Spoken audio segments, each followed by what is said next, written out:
Handcuffs are of the simplest design. They have only three moving parts: the shackle arm, locking cam, and double locking feature.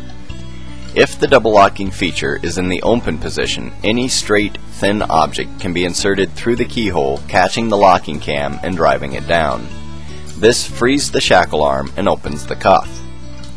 The lifter pick, if available, is perfectly suited to picking handcuffs. The ease of picking handcuffs relies heavily on how the handcuffs are placed on the subject. The easiest is with the keyhole facing away from the body, as seen here.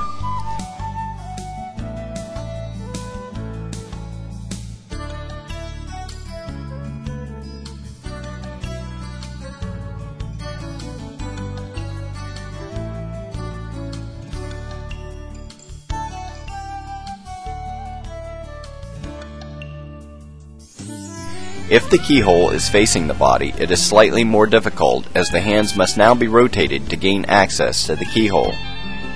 This technique is impossible with hinged cuffs, in which case the pick would be placed in the mouth to gain access to the keyhole.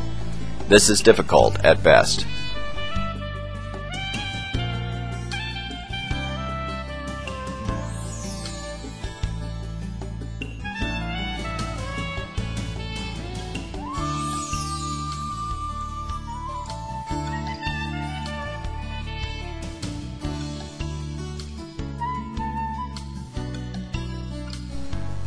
The greatest scenario is when only one hand is shackled, as this allows for an immediate free hand. This is common when two individuals are shackled together, or an individual is shackled to an object.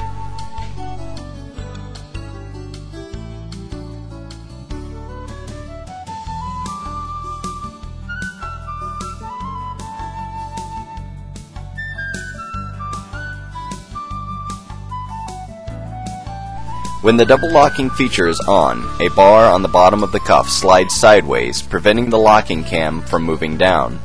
This inhibits standard picking, shimming, and further tightening of the shackle arm. To apply the double locking feature on most cuffs, a pin on the side of the lock is depressed, sliding the bar into place. To disengage the double locking feature, it is necessary to slide the locking bar away from the keyhole. This can be accomplished by using a lifter pick, bobby pin, or other suitable thin item.